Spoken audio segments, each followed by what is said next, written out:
all here for a session of Storytooling or workshop. Actually, we both give separate workshops, and we decided that we wanted to try to combine them both. I'm Ezra Eeman from Journalism Tools. Some of you might know my Twitter account and my Pinterest account, which is mainly a way to curate the newest digital tools for journalists and to kind of select them a little bit, see what works, what doesn't work.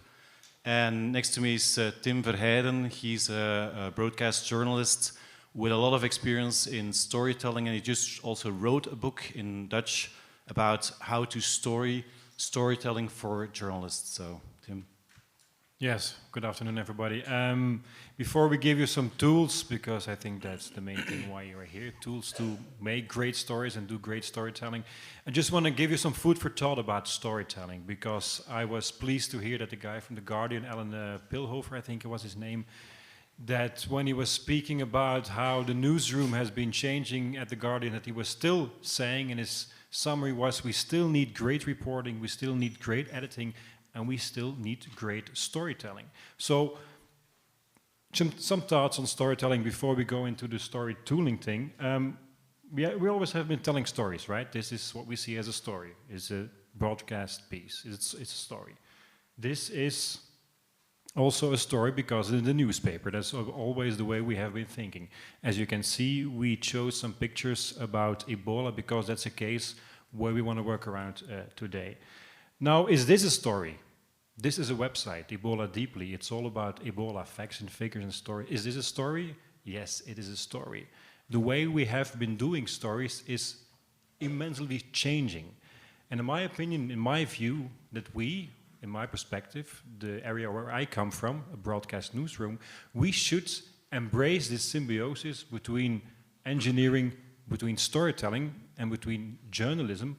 Otherwise, we get irrelevant and maybe we die before print ever will. So, is this a story? Yes, this is also a story. This is an app. Is this a story? It's also a website, Ebola, Voices from the Ground. This is everything that is happening today, for example, with this story, Ebola, radio, podcasts. All of this Twitter account is a story. It is storytelling. So, in my opinion, in my view, what we are doing as broadcast journalists, as broadcast newsroom, we should learn more from what's happening, in fact, online. We should more learn about how stories are getting told and the technology that is used to get these stories told. I'm going to show you some examples. This is CBS doing a report on Ebola, and it starts like this.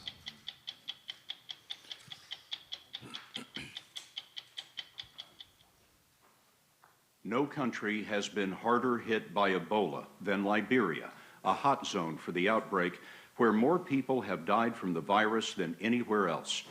That's where most of the U.S. effort is focused, with more than 2,000 Americans now leading the international response and more on the way.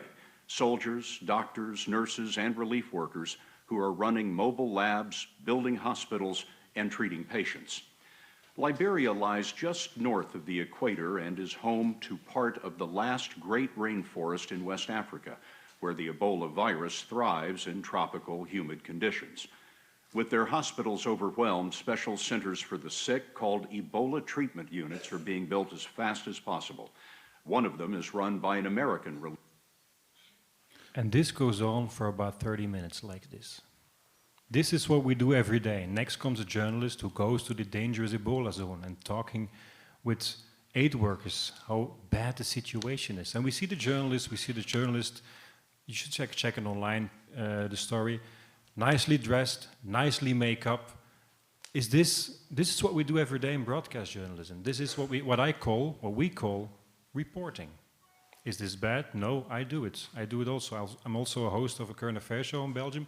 I do this too, like as a reporter, going to zones where it's dangerous or telling stories with me in the picture. But if we want to stay relevant, we have to do more storytelling. So what is the difference between reporting and storytelling? For myself, I use 8 key notes. Every time I go and make a story that's not reporting, and I want to do more storytelling, is this. These are for me the 4 notes where my story have to answer to when it should become a good story. It has to be simple. That's for every story the same. One story with one baseline.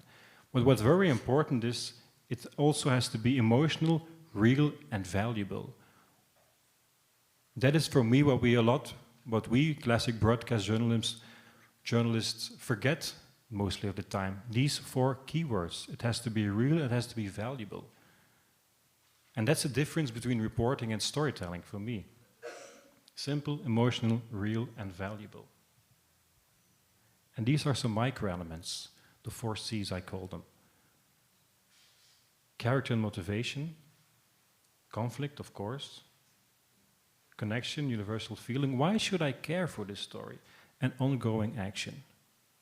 And if you combine these words, these serve words, simple, emotional, real, valuable, with these 4 C's, that's when you get storytelling. And that's the main difference for me between reporting and storytelling. Normally we talk about this all day long. We go in depth into these 8 keywords, but I just go quickly through them right now. So where I think we should evolve to is, before I go to another example between the difference between reporting and storytelling, this is a quote from a professor of mine from the City University of New York, a guy which I have a lot of appreciation for. And he always says, find a strong, compelling character that people can relate to. Film him or her doing something other than talking, look for a conflict or complication, or an unanswered question that will resolve or not. Simplify your answer by the end of the video. And that's for me, if you use this quote in the back of your mind as a memory aid, that's where you can make a difference as a journalist between a reporter and being a storyteller. Just want to show you a quick soundbite of a movie that is made by the New York Times. It's Ebola Ambulance. I don't know if anybody of you know it.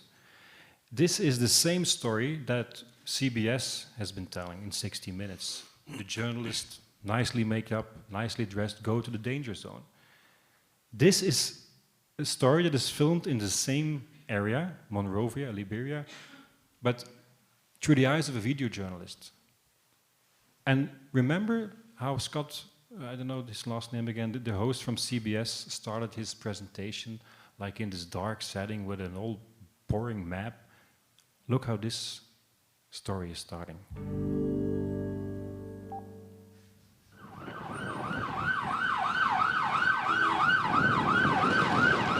We have suspected case in the city.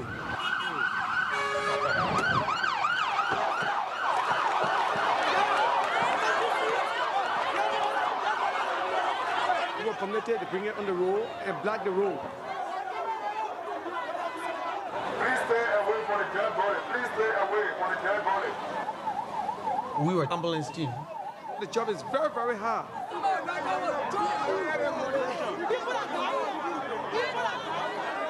They said that the body been there for a long time, so that what they got angry. The entire city is covered with body. There's nothing we can do.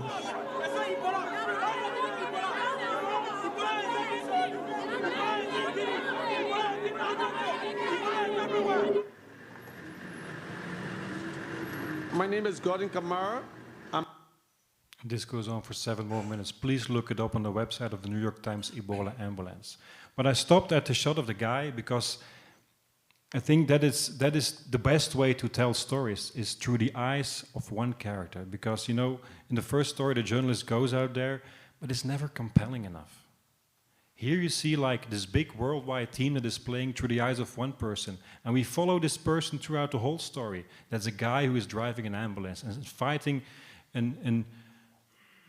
a tremendous fight against Ebola. And that's his conflict. But still, he had to abandon his family to do this job. He had to send them away to keep them safe. That's his internal conflict. And we see the whole problem of Ebola through his eyes. And that's, if you tell stories that way, that's where you can make the difference again between storytelling and reporting. So there are some thoughts. We put these slides, I think, on slides later on. There are some thoughts quickly on storytelling. Now we will go over to give you some tools to come to make this story. And before we go to the tools, you know, how do you come to a story? That's always the same question. Everything has been done. How do you find stories? Well, for me, these 5 things are very important when I want to make a story. Remember people. Somewhere across your life, you bump into people. They might have a story. Remember them. Write them down. The best stories are told driven by your passion. What do you want to tell as a story? Of course, also through brainstorms. But go in conversation with your audience. What do they want to see? Talk to them. For example, the show I host is a current affairs show. We have 25,000 likes on Facebook, which is a lot for a Belgian TV show, but we constantly talk with them. We constantly keep the conversation ongoing to know maybe sometimes what they want to see. And of course, observe around you plus read. There are like the classic ways to find stories, but I think, Ezra, there are a lot of tools that you can help. Yes, let's get our hands dirty. Some of the people who know me know that I have a collection of 2,500 tools curated, which grows every day. I brought a selection of around 60 tools, which I think could be very useful to kind of bridge everything you know about storytelling and how you would make a story, and how you could use new tools to actually achieve things better than before and do it quicker, more accurate, and with more engagement than before. But it all starts with the ID, and we worked this session around Ebola because we wanted to make it very concrete. How would you use certain tools if you had a story, if you had to do a story about Ebola? So it starts with getting the ID, like what we will tell about it, because everybody knows this is happening, but how will we approach a story? What I find interesting to do is look how other sectors, like commercial sectors or product developers, are trying to get IDs. And if you go to IDEO, which is a website for ideation, they have these very interesting templates to generate IDs around products, actually. But we use them to generate IDs around stories. So I just picked one, which is the approach, the normal rule, and then bending and breaking these rules. And they have this very nice list of things you can try to do with your baseline or with your story proposition. Like doctor treats patients, but what if patients treat doctors? Just inversion of your story ID. Exaggeration. There's Ebola in Liberia, but what if Ebola was everywhere? Are we prepared for this? This could be a story ID. In addition, they're doing medical testing around a lot of diseases, very rapid testing. Things are evaluating, like for HIV. How is this happening with Ebola? Actually, we found a story like this in Belgium because a pharmaceutical company who had developed a rapid tester for HIV discovered they could also use it for Ebola. So with these kind of approaches and these kind of structured ways of thinking about your IDs, you can come to new story angles. Don't worry, all these tools will be online on SlideShare. Don't write anything down. You will just have to follow me on Twitter and you will get all the tools. So another thing I'd like to use is Xmind. There's a lot of these brainstorm and mind mapping apps out there, but I still think Xmind is free and it's one of the best and most comprehensive out there. Around Ebola, we would do, you could start with thinking about topics, characters, locations, periods, and then you see directly by making it visual and putting your story in a visual way, you will come to find new perspectives on your story, see new possibilities like patient zero, the youngest victim, the foreigners that also might be affected by the story. And by doing it this way, you will come to much more ideas than if you would just write it down, or it just helps you to develop a story. When you're making your story, for example, if the memory aids I have, like the serve and the 4 C's, I used to do it with Post-its in the editing room. Now I do it with things like this, just to see the story visually before me. It really helps. This is something I use when I'm on the train, because this is mobile mind mapping. Whenever you have an idea and you quickly want to kind of iterate some new story angles, Mindly allows you to do mobile mind mapping. It's the same as Xmind, but it's just mobile. And because we're moving more and more to mobile, I think I've included a lot of mobile apps and tools as well. So first of all, we tried looking for story angles, but there's also the story journey and the look and feel of your story. And it's important, certainly nowadays, to also kind of map that kind of things. Like, how would my story feel and look? What kind of things could I bring to the story? And do it before you go out, do it before you start shooting pictures, before you start filming. It's good to have a kind of a mood board or a look board, as also is happening in commercial sectors for product development, things like this. So here we made a very simple, we did it yesterday evening after 3 beers, so don't look at it too much. But it shows you how you can combine some figures, some pictures, things like this. You could add maps, you could add things that really give you a sense of what kind of story you wanted to build. A real-time board is free, you can make these free boards. You have a premium plan as well, but with the free board you can do quite a lot of mood boarding. This is really an added value when you are making your scenario, because you can see it actually also again visually on a kind of timeline. And sometimes you feel like editing, it's not working, and you can just switch these photos, these pictures, these scenes, and sometimes, okay, you see, this is it, I should do it like this way. This can really help also, not before you making your story, but also during editing. I just added this because it's so simple. Go mood board. It's the simplest way to make mood boards online. You get a personalized URL. You just drag and drop pictures in it, and you have a mood board. You can share it with everyone. You can collaborate. It's very flexible, and it doesn't cost anything. Most of the tools I recommend here are free. I believe in free tools. So we have some story ideas. We got a mood board. We're actually ready to go deeper into a research phase. Like we will look for location for characters that could be part of our story. So now there is time of research. First of all, this is nothing new, but it's very important. Use alerts to monitor news around your topic. Google Alerts disappeared a year or two ago, but then it surfaced again, and now it's a really nice way to monitor the web. The only thing that's a little bit lacking of it is it's not real time. So if you want to real time monitor news, I would advise Talkwater, Walker, or Mention, which are more paying services. But as you can see, Ebola does, Google Alerts is quite nice for creating alerts around news stories. Another tool which you might know, but I think still not enough people are using it the way you could use it for stories, is If This Then That, which is actually coupling online tools. Like you can couple Twitter to a daily digest, or you can make sure that pictures with a certain hashtag on Instagram are in your Dropbox, things like this. There is a million of things like you can do. You can even switch on your heating at home when you're coming closer with your car, things like this. But that's not related to this story, of course.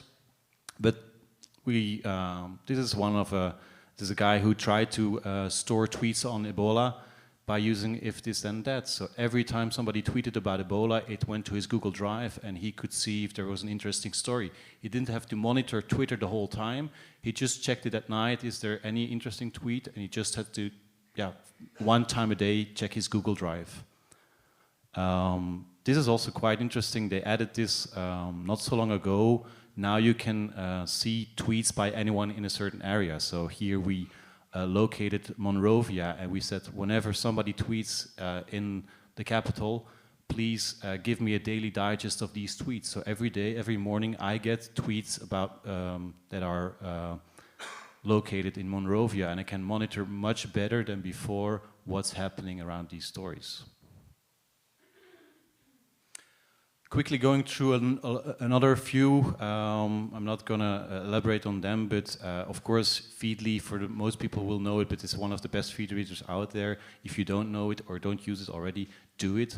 All the tweets that are sent by journalism tools are almost all of them I get through Feedly by making very good curated RSS feeds that come into Feedly.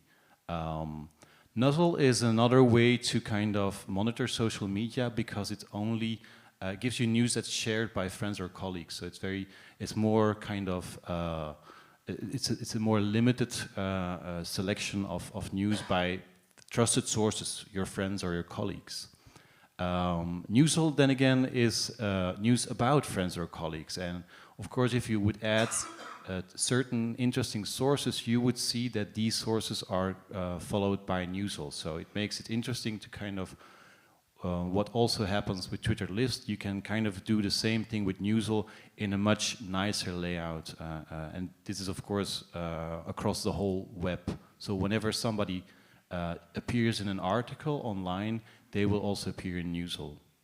Social Sensor, not going to talk a lot about it. It's a EU project, a smart algorithm, which kind of is developed.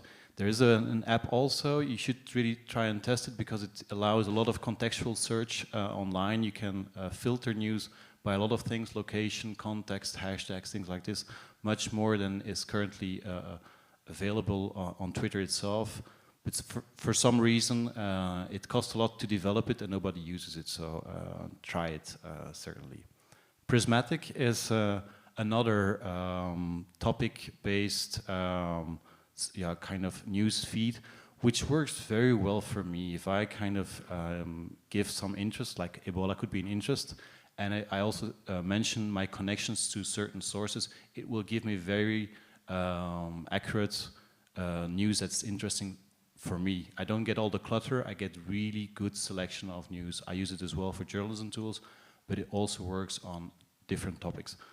The only problem that is, it's mainly, the algorithm is English based, so that's with a lot of these things that they're not so good if you would do it in Italian or if you would do it in Dutch, which is my primary language. So, and TweetDeck, don't have to go deeper into that. I know there was an advanced Twitter session here, which was really nice, so you heard all about that there.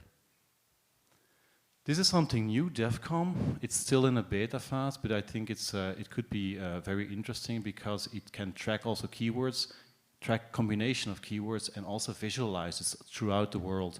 So to give you a search I did, Ebola worldwide, the different lines are actually when Ebola appeared in a certain period, in a certain, through a source in a certain country. So you can see where it's trending in a certain country, why it's, and then you could see certain story trends in this as well.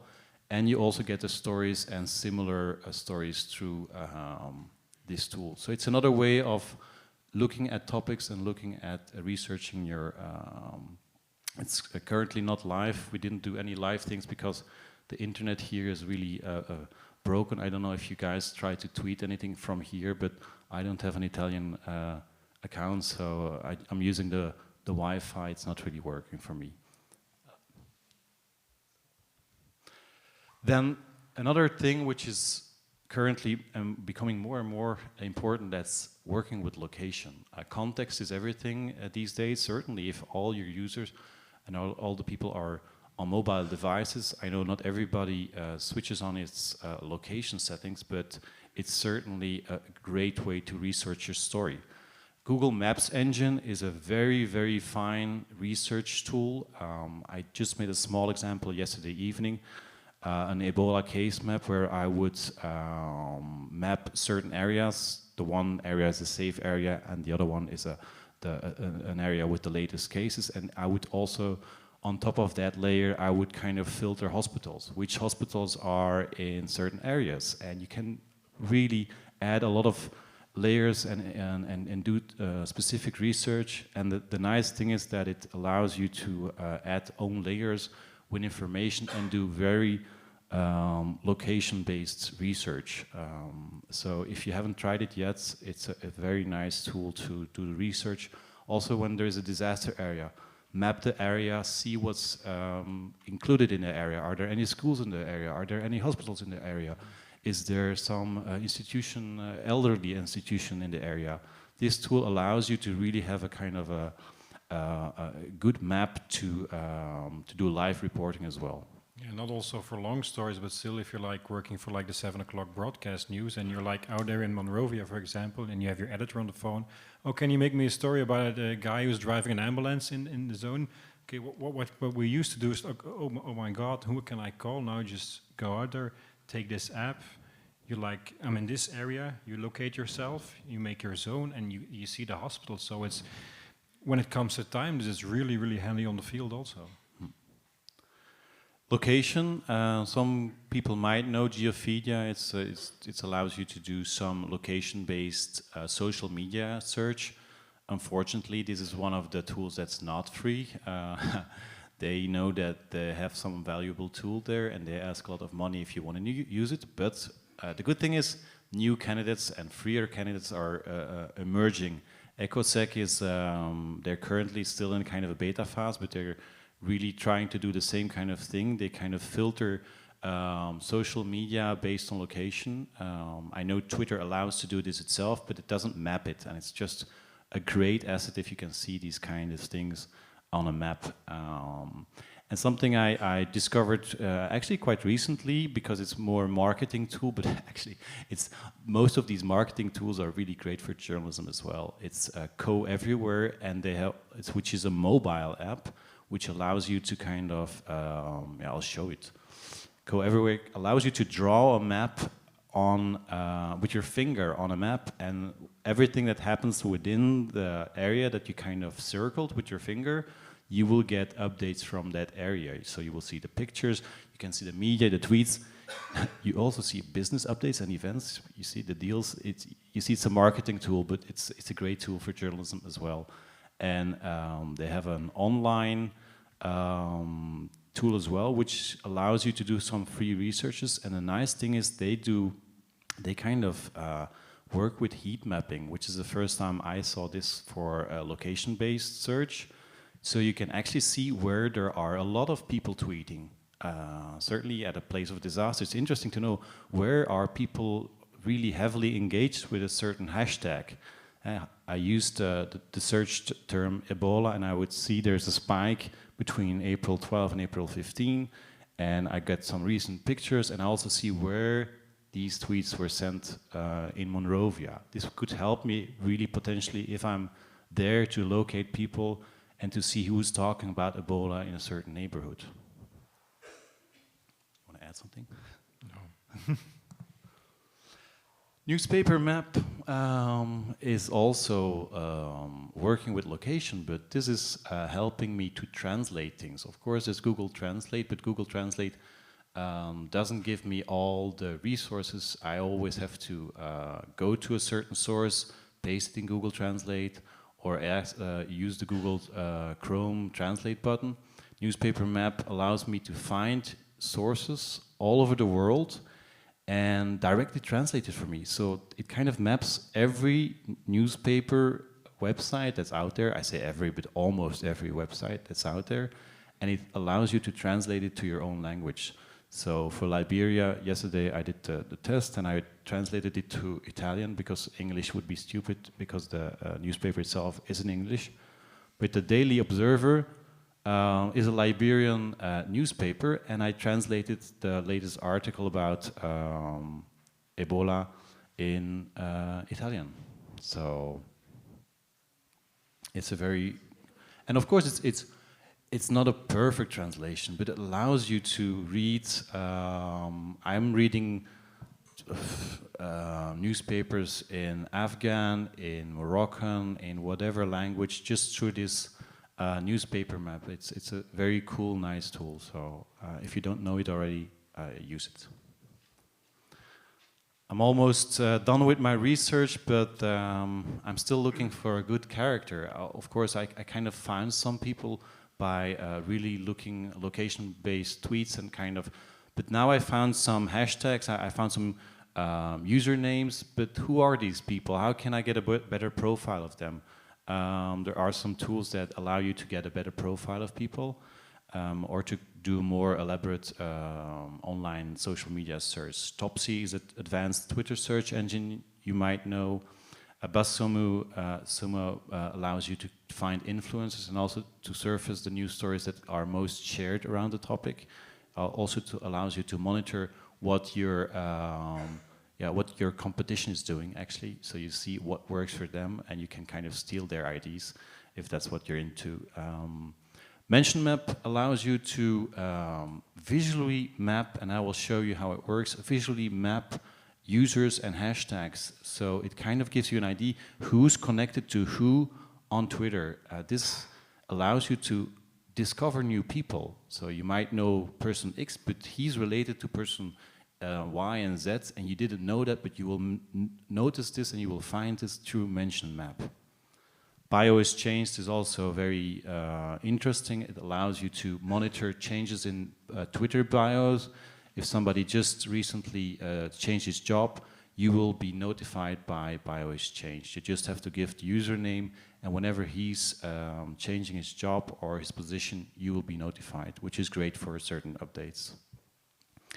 Tweet Library is an app to archive tweets, and Social Me, which is quite interesting, allows you to, if you know the username of, let's say, Twitter, and you would put this in Social Me, it will automatically find all the other social media accounts from somebody. So you can also add it to your Gmail, so whenever somebody mails you, and I use it actually, I get all his social media accounts. So I directly have a whole social profile of whoever mails me, which is always interesting if you're doing research and you want to know more about a person's life. This is the mentions you see around Ebola. It will find certain users that have been using this hashtag heavily. You see Ebola Deeply has been tweeting quite heavily about Ebola, but there's also this Umaru Fofana, which I don't know this person, so this might be a person of interest to contact. There's also a Jimmy12478 related to Ebola. So it will discover for me new users I would never ever have found if I just would have searched for the hashtag Ebola, because some people are just related to it in a second degree. So, and this is quite new as well. It's a great tool for Twitter lists. I know not a lot of people use Twitter lists, but this is really, it allows you to do almost anything with your Twitter lists. So you can clone lists, you can merge multiple lists together, you can add users in bulk, because if you do it on Twitter itself, it's super annoying, it takes you a lot of time. This doesn't cost you a lot of time. You can also add users with a Twitter search. So here again, for Ebola, I don't know if I did it. So building Ezra Eeman Ebola, it's a Twitter list. I just search for the hashtag Ebola. I can add Twitter users to that list just by doing it like this, which is much easier than doing it manually in Twitter itself. So the character I'm passing back to. Yeah, before I go into character, just want to say that from a storytelling perspective, these amazing tools that are available are like really an added value for like one of the most important phases in the storytelling is like the research. You know, it makes you stand out if you use these tools. It makes you stand out if you compare with the competition. Not only how you tell your story, but also how do you define your baseline and which platform you eventually use to find or to broadcast your story. So I think the next generation of journalists should add every tool that is just shown to their bookmarks, because yeah, you know, when we broadcast journalists, we don't. Our competition is not the other station. Our competition is like all the screens that are open nowadays, like on the smartphone or an iPad or whatever, and your story has to stand out.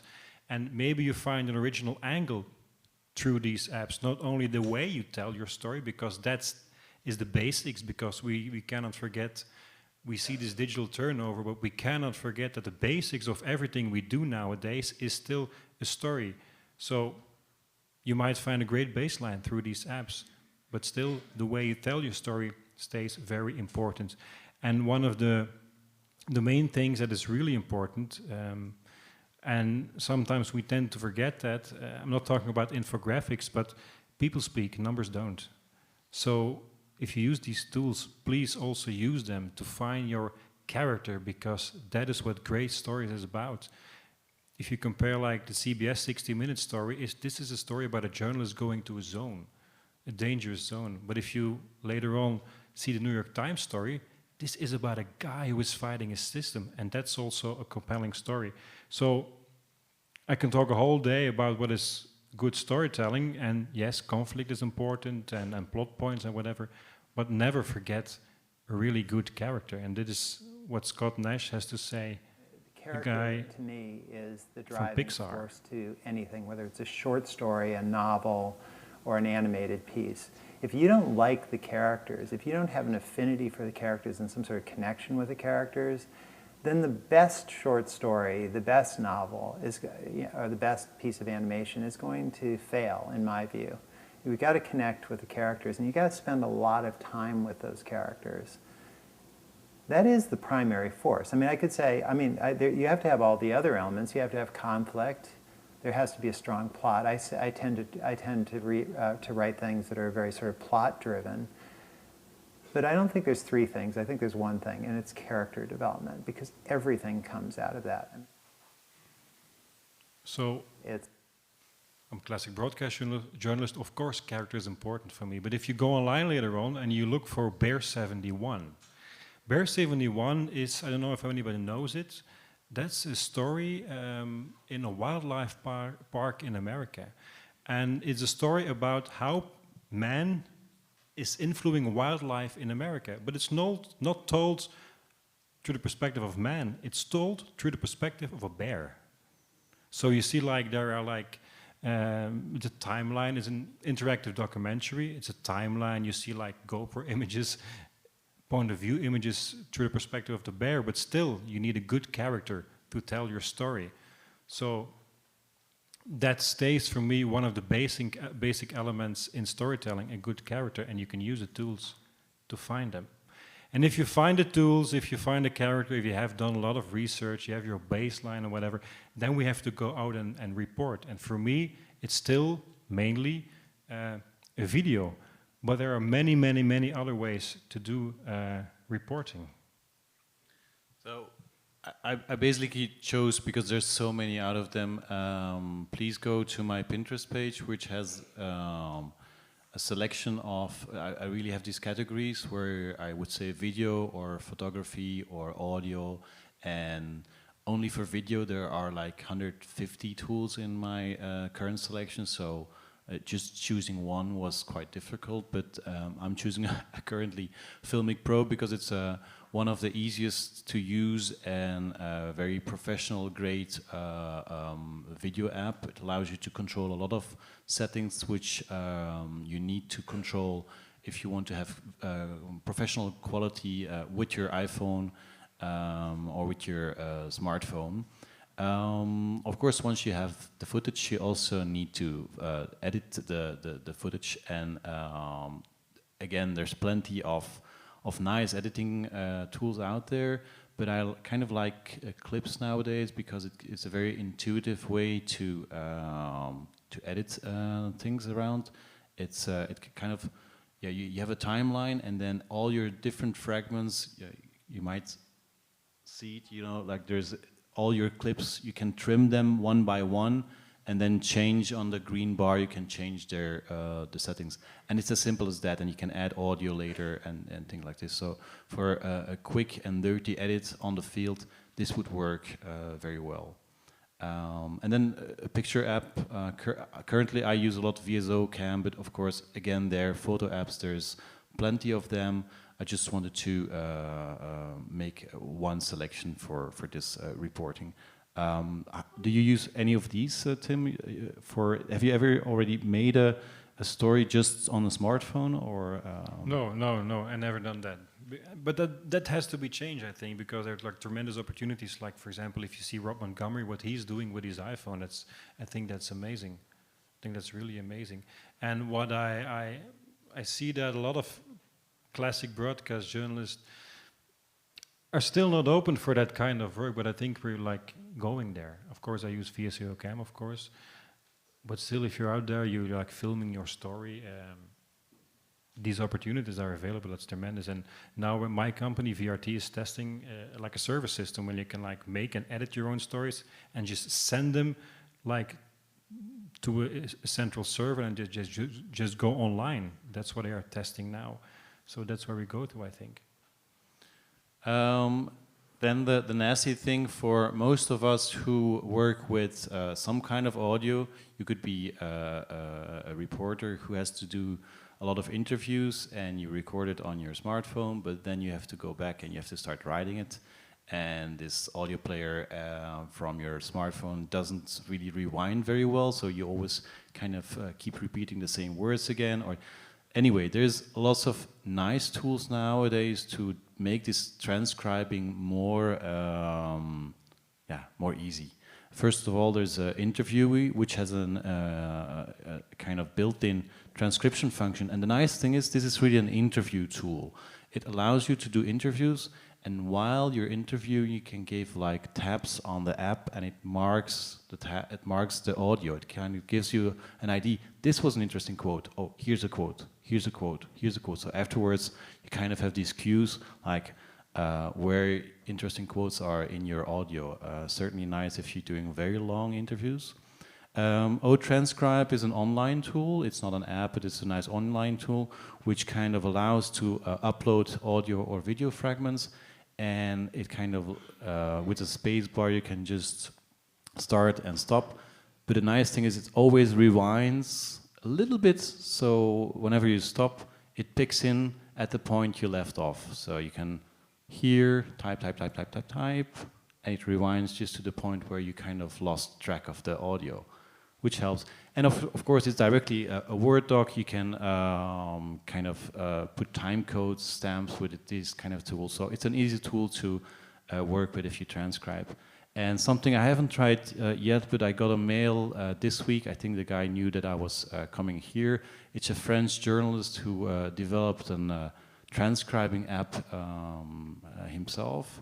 It's called Quaz Audio App, and it should be a really cool transcriber for journalists. It's made by a journalist, so I think he knows what journalists need.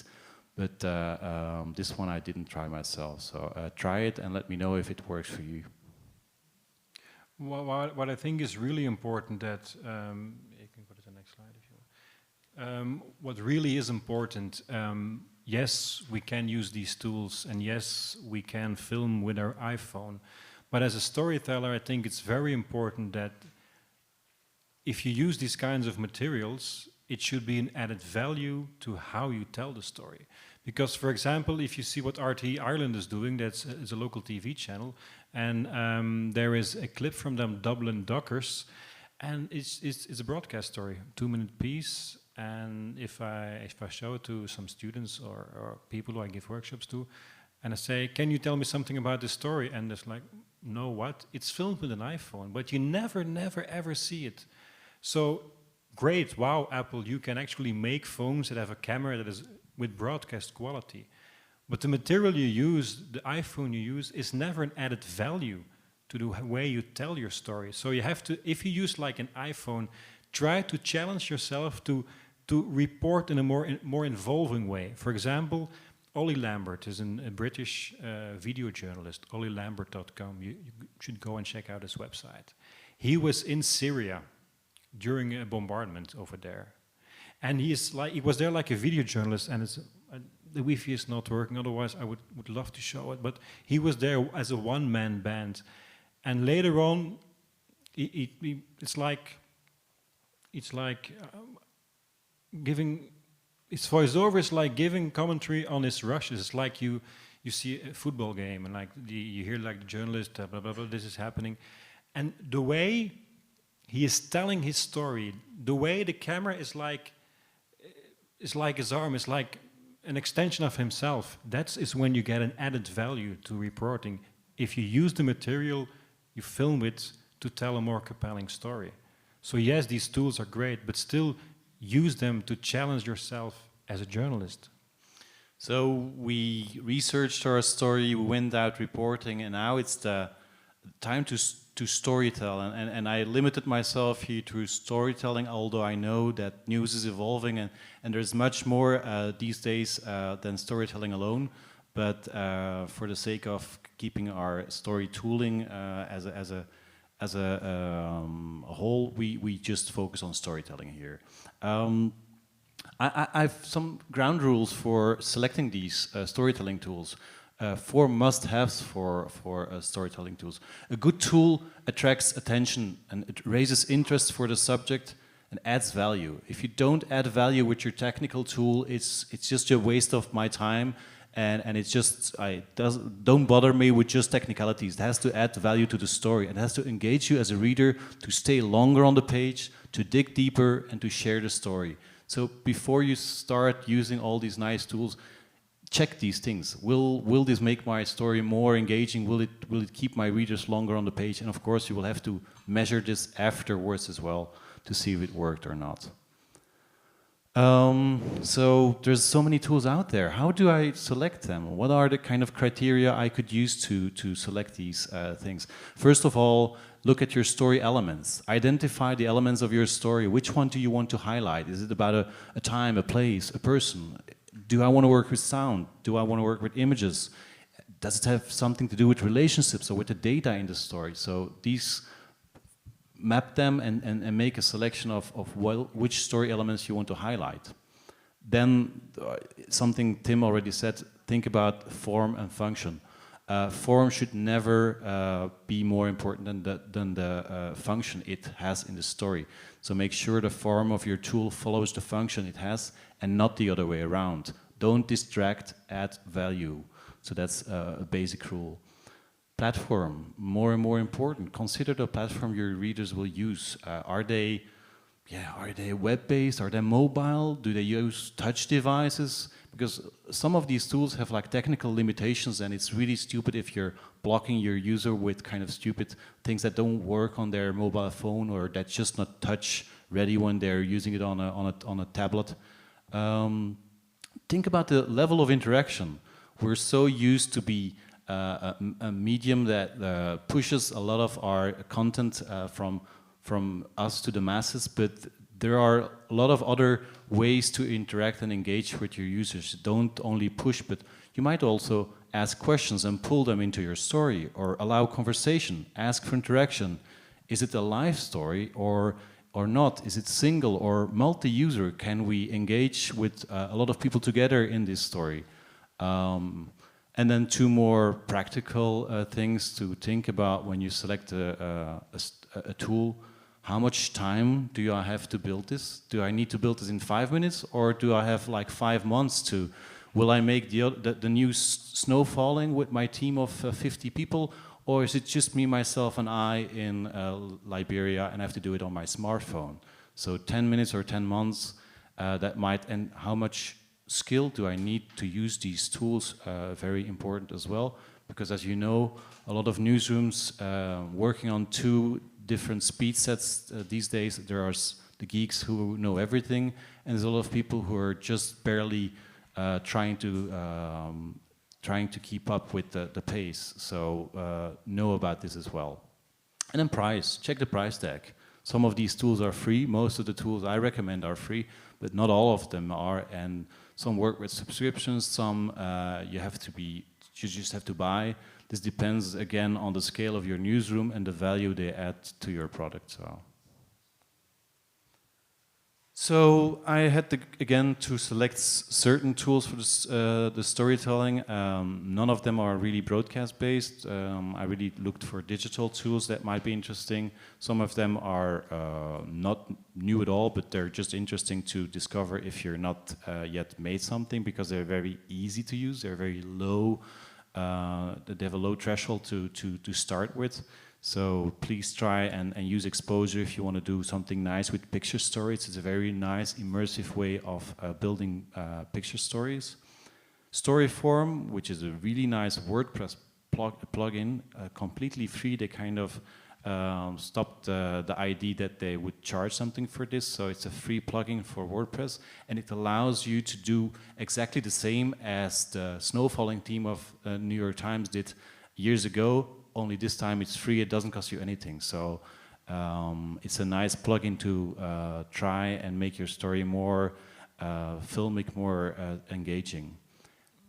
And that is what I mean when I say, like, we broadcast journalism, we should see what is happening online. For example, we are on TV, and my story about Ebola is on TV, but if it's a boring story, and you have somebody who's having an iPad open, and he sees a great compelling story about Ebola on Storyform or Storyhouse or whatever, his attention will shift to the iPad, because it's a more compelling way of telling stories. So from a storytelling perspective view, again, we should see what is happening online, the way they tell stories, and learn from it every day. Storehouse is a mobile app, because I try to find always new mobile apps as well for making scrolling stories, and it allows you to scrolly tell, but then just purely make everything on your smartphone. This is an Ebola. I found really examples for everything about Ebola. It's amazing how many different story tools are used and story angles were used for covering this dramatic event, which is still ongoing actually. More storytelling. Sway, just discovered at home. It's a new interactive storytelling platform from Microsoft, which is, I think now, I don't know if it's already out of the beta phase. I didn't check it lately, but it has some great potential. Page Flow is actually developed by the Westdeutsche Rundfunk. It's an open source storytelling platform, which again you can kind of port and use it for your own newsroom. So it allows you to do exactly the same kind of really nice audio and images and video storytelling. And something which is more video-based adventure is a platform for non-linear interactive stories, which allows you to kind of implement interactivity into news stories. And then I come to interactive video. I just selected 3 which are currently quite interesting to use. Kettlecorn is a little bit, it's still a little bit looking not so professional, although they kind of, it's from the Mozilla team, although they kind of made this version for journalists, but it allows you to really dirty add contextual information. You can add Wikipedia pages, you can layer whatever on top of YouTube fragments. You can put web pages in there, you can put tweets in there, you can put a lot of layers and time these layers you can put these layers over time, so you get an engaging news video. It's completely free, so try it. It works with YouTube videos, so you will have to first upload your video to YouTube, and then you can add extra information on top of that, so try it. Raconter, which is a very exciting platform for building interactive stories. Mind you, this is not for people, this is really a bit more gritty. You will have to kind of dig into this, but it allows a lot. It's a French company is actually developing this. It was until very recently only for beta users, but they went live a few weeks ago, and everybody can use it. It comes with a price tag, but it's certainly worth it if you're working in a bigger newsroom to explore this tool, because it allows a lot of, it has a lot of potential. And Touchcast, that's what I said, like, are your users working with touch devices? This is really a kind of interactive tool that really plays with touch. So it allows you to stop a video and look at the web page at the same time, or integrate a Twitter feed. I think, Tim, you already used this at the VRT? Yeah, it's kind of a trailer. I did a story when I lived a month without sugar, and it was really popular in Belgium and the Netherlands. So as a kind of preview for the new season of the show, we did a kind of a Touchcast experiment where, like, I was telling about how people were emailing me about a lot of questions. So and about the recipes of the products I ate. So we made a click through to the site where the recipes were, and all these kind of little experiments. But it's just a teaser. But if you, for example, go to the BBC Taster website, you see Simon Reeve, and that's really like a lot of steps ahead. You can really click and go every time into another story. You decide for yourself which story you wanna see and feel, and that's like many steps ahead. But still, is a really interesting app. Also, I did a story on smart cities last week. Like Amsterdam and Barcelona are really the top smart cities in Europe. So we aired it on TV. But for example, if there is another mindset in your newsroom, you could say like, okay, we make this kind of story, like the classic story for TV. But what if we make the same story for online? And every time I use an app or I see something in Barcelona, for example, on internet, you can click through the app or through the application or more information about what you see. But that needs also another mindset. Nowadays, we still make stories for broadcast and we put them online. But with this kind of tools, you can have the same topics, but totally different experience and different stories. And that's where we have to go to, I think. This one is somehow it's not working currently, but it's a special Ebola, the breach. It's made with Raconter, and it's an interactive case. So I hope they'll put it live again, because it was really interesting to explore how Raconter is working. But go to their website, discover how it's working. Unfortunately, the internet here is not fast enough to kind of show you everything, but it's certainly worth to explore it as a tool. This is an old and golden by now. A lot of people, I think, in here might know it, and if you don't know it, try it. It's so great. You just need a Google Doc. It's very easy to use. You put some times in it. You put some important moments in your story into it, and it directly renders you this beautiful timeline which highlights different part of your story. It's a great asset. I always include it, although it's not new, because it's a fantastic tool to use. But these kind of tools challenge yourself also as a journalist, as a storyteller. What we do, if, for example, if we may have to make a biography about Mandela, what we do nowadays is like we show some shots and a timestamp, but still, if you have a great graphic department, you can use these kinds of timeline layouts also in your classic broadcast news. And people want to see these kind of developments also on classical television. So we're at 45. We're almost there, people. So hang on with me here. Story Maps is from the same. It's actually a university in the States who developed these great tools. Story Maps is actually a newer version of what Timeline was, and it allows you to pan and zoom into maps and to put interactive content on top of it. So you can add pictures, you can add video, you can add text while you travel along a certain route that the reporter has taken or that the story has taken. So it's an interesting way, and a lot of this is something I like a lot. It's a free tool, and it's been used all over the world by Le Monde, by the New York Times, maybe not, but certainly I know the Spiegel has used it. You can find tons of really great newsrooms who have implemented this tool. So this is actually not Story Maps, but I didn't find directly a Story Maps story about Ebola. But this is the Esri Archis alternative. They do the same kind of thing. It's a little bit different layout, but it allows you to combine maps with part of the story. This is a story they made about Ebola in the UK. I didn't really know there was an outbreak there, but apparently there was a confirmed case there once in 2014. I didn't hear the story. Some more multimedia, which I added. Some new things, some older things. I just always bring some classic. Spicy Notes is a way to interactively explore topics. It allows you to kind of always open up new notes and go deeper in a certain topic, which is interesting to explain difficult things which have a layered content, and you have to go deeper and deeper in a certain story. This allows you to kind of go back and forth in this kind of a clustered way. ThingLink, really nice tool to kind of make pictures interactive. And yes, there is an Ebola case, I'll show you later.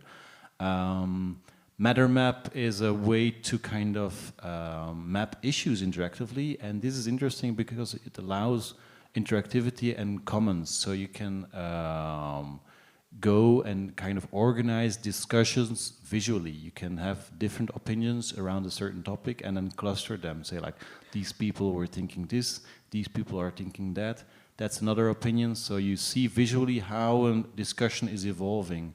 It's an interesting tool developed by some Dutch people. Pixlr Express is quick and dirty, but the nice thing is it's also a mobile tool. It allows you to do a lot of photo editing and quick editing for your pictures. A valuable tool if you're on the go. Certainly check it out if you don't know it already. We're using it, I think, at the VRT almost daily to kind of do things with pictures. Odyssey is another version of story maps. It kind of allows you the same mix of maps and media. It's by the people from CartoDB, which is a company that does data visualization on maps, and it has a very it has some potential. Although I think that story maps is nicer as a tool. And Tripline is another tool to visualize trips or to visualize stories on a map.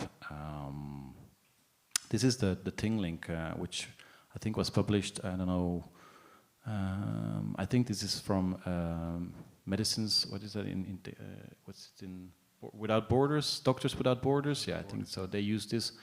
They kind of used not a picture, but an infographic where they would put, you see YouTube fragments on top of it, or they would put some extra information on top of it.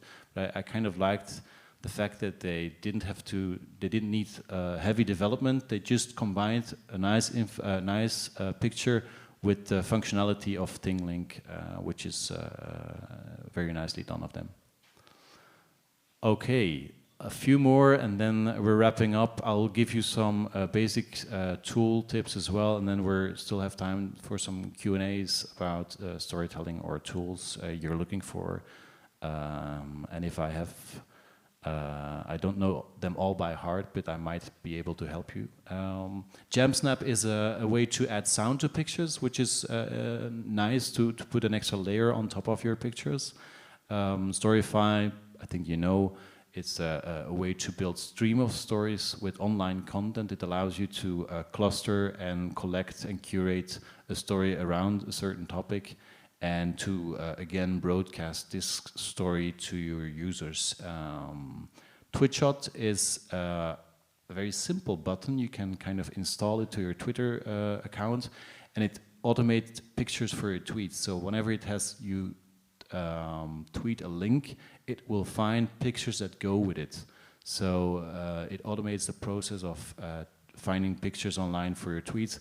And as you know, tweets with a picture are just driving more engagement than tweets without a picture. So and it's actually, I think, 50% more, or I don't know the right numbers here, but it's certainly a lot of more engagement. Replay is a very interesting, nice app to mix and match pictures and video. Try this. It's a free app.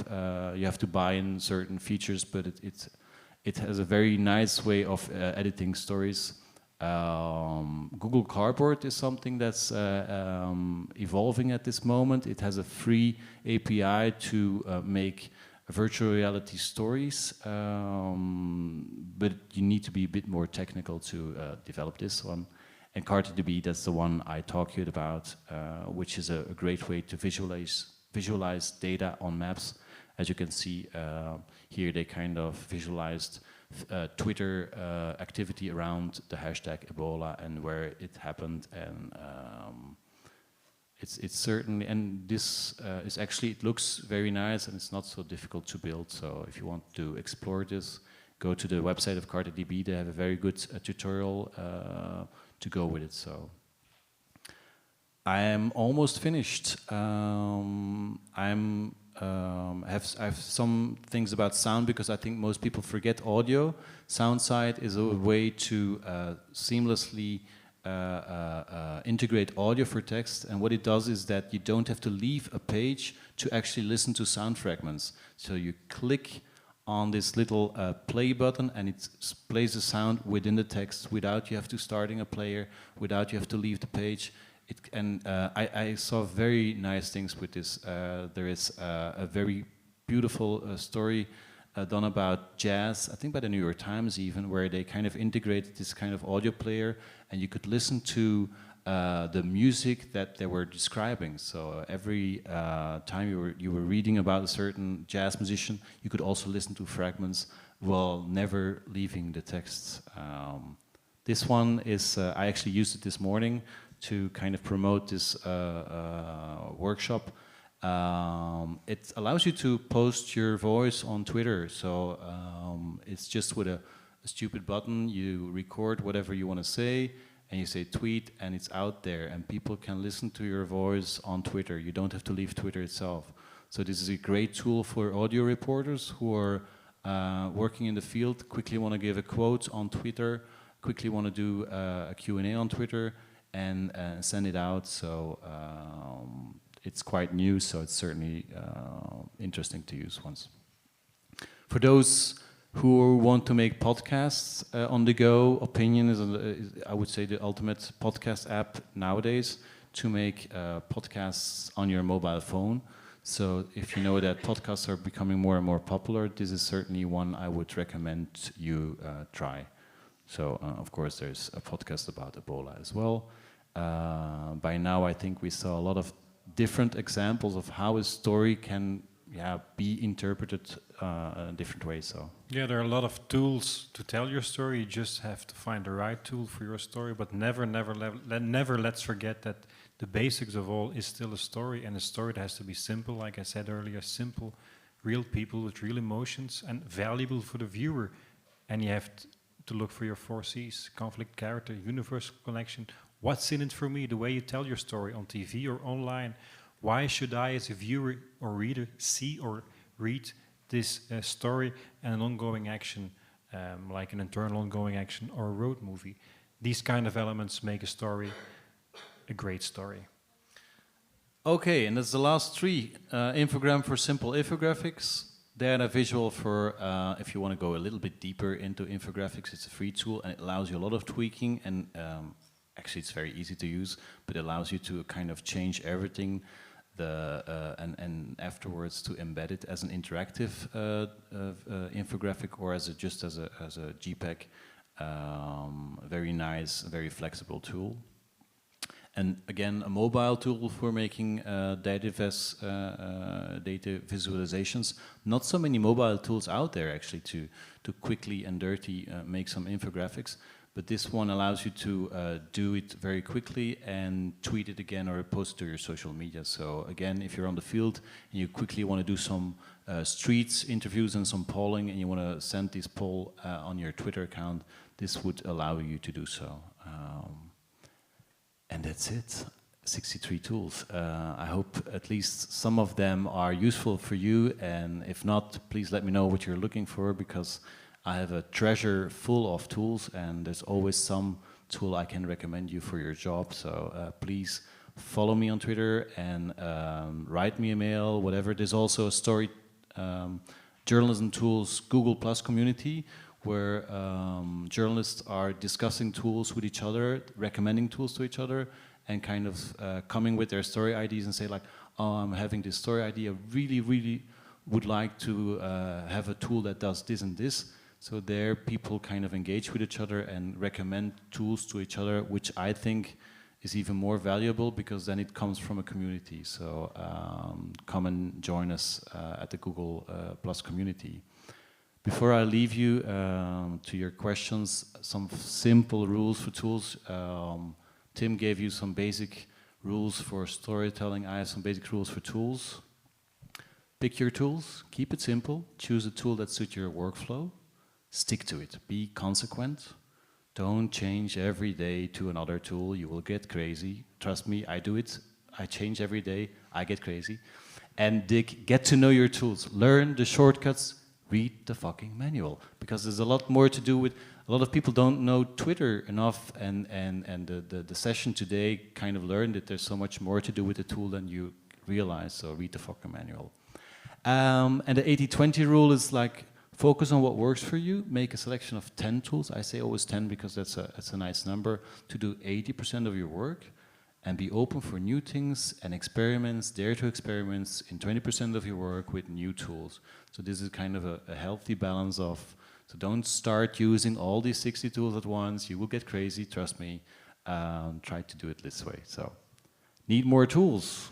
Follow me at Journalism Tools. And need more storytelling? Follow How to Story. And actually I have to promote Tim. He wrote a book in, oh, I have to go back. Take a picture, yeah. Oh, just follow me directly. And the Pinterest there as well, because as you can see, maybe here on the slide, it's really, you see these different categories: future of news resources, new tools for storytelling, new models for news, crowdsourcing, Twitter, video, audio. There's 40 boards like this with really a good selection of tools, so I would recommend to visit. And then some promo for Tim. He just wrote a book, How to Storytelling for Journalists. Unfortunately, he wrote it in Dutch. And we cannot find an English publisher, not because it's not good, but they don't want to invest anymore. So you can fund us at Indiegogo, but more important, we are also at howtostory.be, where we go in depth into storytelling. So that's it. Thank you very much. And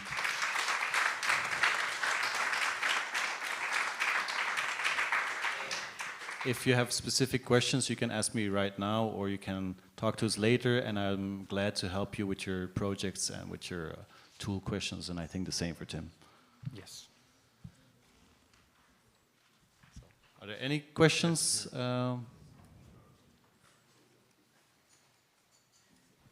Thank you. Are there some storytelling tools or apps which allow to embed the whole story? Because, for example, Storehouse, Stellar, and the other one let me embed just the preview into my website, and I'm looking for something that I can embed as a whole. Yeah, there are actually, certainly, first of all, it depends on your platform and your content management system, but there are storytelling tools that allow you to simply completely plug and play, like the HTML, you just copy paste it, or you can use it as a plugin for your website. So give me your details and I'll send you 10, so, or 2 maybe. Making the selection less hard, but there are some, certainly. More questions or direct? So thank you for your attention, and hope to see you online.